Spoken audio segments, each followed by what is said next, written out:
महंगाई तो बहुत है, परेशानियां तो बहुत हैं। अच्छा, दो लोग ऐसे होते हैं जिन्हें आज भी महंगाई महसूस नहीं होती। एक वो जिसको बाप की विरासत से बहुत ज्यादा माल मिल गया हो, और दूसरा वो जिसके पास हराम का माल बहुत होता है। औज़ुबिल्लाहि मिनश शैतानिर रजीम, बिस्मिल्लाहिर रहमानिर रहीम, अस्सलामु अलैकुम वरहमतुल्लाहि वबरकातुहू। दोस्तों,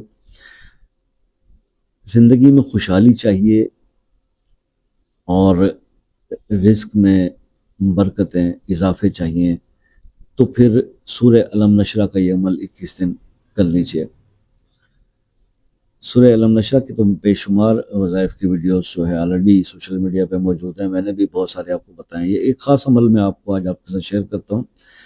ये अमल ये है कि आपने 21 दिन ये अमल करना है, और हर नमाज के बाद 21 बार सूरह अलम नशरा को पढ़ना है, और अवल आखिर आप एक बार या 3 बार दुरूद इब्राहिमी पढ़ेंगे। और इस अमल को आप करेंगे, जब 11 दिन गुजरेंगे ना, तो आपको जो है, अगर आप महसूस करें कि आपके इर्द गिर्द खुशबू आपको महसूस होने लगी, तो ये इस अमल की कामयाबी की निशानी है। मगर 21 दिन पूरे कर लीजिएगा।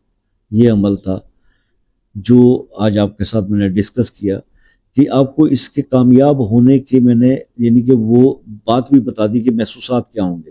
वो नूरानी मंजर आपको दिख सकता है, आपको रोशनी नज़र आ सकती है अगर आप शाम में, रात में पढ़ रहे इशा के बाद, तो या इस आपके इर्द गिर्द पढ़ते ही आपको ना खुशबू का एहसास हो, तो ये आपके उस अमल की कामयाबी की अलामत है।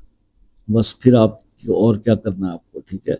जब 21 दिन ये आप कर लें और ये अमल आपका कंप्लीट हो जाए, तो देन आप दिन में एक नमाज के बाद, किसी एक नमाज के बाद 21 बार पढ़ लिया करें, और ये अमल आपका कायम रहेगा। कभी आपको तंगी का, रिज़्क की तंगी का सामना नहीं होगा, ठीक है।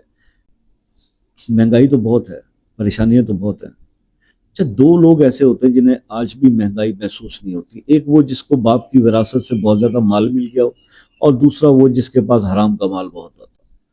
उसके अलावा कोई ऐसा बंदा नहीं है जिसको महंगाई या इस परेशानी, इस चीज जो तूफान आया हुआ है महंगाई का, इसने परेशान ना किया हो।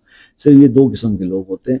जिसका मुफ्त का हराम का माल आ रहा है, उसको नहीं परवाह कि कितनी भी महंगाई हो जाए। और ये जिसको बाप जो है, माँ बाप विरासत में बहुत जायदाद छोड़ गए, यानी कि वो सोने का चम्मच मुंह में लेके पैदा हुआ, तो उसको भी परवाह नहीं है। बाकी जो जाहिर है कि आम तबका है, हम जैसे लोग हैं, सफ़ेद पोश हैं, वाइट कलर, तो जाहिर है कि परेशानी तो है।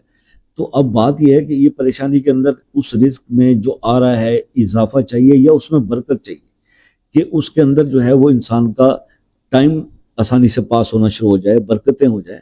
तो भाई बरकत तो अल्लाह ही डालेगा ना। तो अल्लाह का नाम लेंगे, जिस चीज़ पर अल्लाह का नाम लिया जाए उसमें बरकत हो जाती है। तो आप जब ग्रॉसरीज यूज़ करते हैं, आप जब जो तनख्वाह आती है उसको खर्च करते हैं, तो अल्लाह का नाम लेके खर्च किया करें। तो बिस्मिल्लाहिर्रहमानिर्रहीम पढ़ा करें, अल्लाह का नाम मैक्सिमम लिया करें, ठीक है। और ये अमल मैंने आपको बताया, ये कीजिएगा, और कोई मुझे इसका फीडबैक दीजिएगा। इस अमल के बारे में कुछ समझना हो तो आप मुझसे व्हाट्सएप पर रब्ता करके पूछ सकते हैं। शाम 8 से 11 बजे तक का टाइम रखा है व्हाट्सएप का। इसके अलावा जो है वो रब्ता करने की अगर वो कोशिश करता है, तो फिर वो अच्छा नहीं लगता, ठीक है जी। कॉल का टाइम लेना हो तो ज़्यादा बेहतर है, एक मैसेज करें व्हाट्सएप पे, टाइम ले लें। पाकिस्तान से हों या किसी भी कंट्री से हों, ये भी ज़्यादा बेहतर रहेगा। और बाकी इंशाल्लाह ऐसा भी कोई मसला हो जाता है कि आप कोई अमल कर रहे होते हैं, वज़ाइफ कर रहे होते हैं, इवन मेरे भी बताए हुए कर रहे होते हैं, लेकिन नहीं उसमें कोई रिजल्ट आ रहा होता, मसाइल हल नहीं हो रहे होते, तो वो ऐसा कोई मसला हो तो अपने नाम के साथ कमेंट सेक्शन में लिख दें। इंशाल्लाह खसूसी दुआ में इसको शामिल करेंगे, अल्लाह ताला बेहतरी फरमा देंगे। और आपसे भी हमेशा रिक्वेस्ट रहती है कि दुआ में याद रखिएगा। ज़िंदगी रही तो इंशाल्लाह नेक्स्ट किसी वीडियो में आपसे मुलाकात होगी। तब तक के लिए इजाज़त दीजिए। अल्लाह हाफिज़।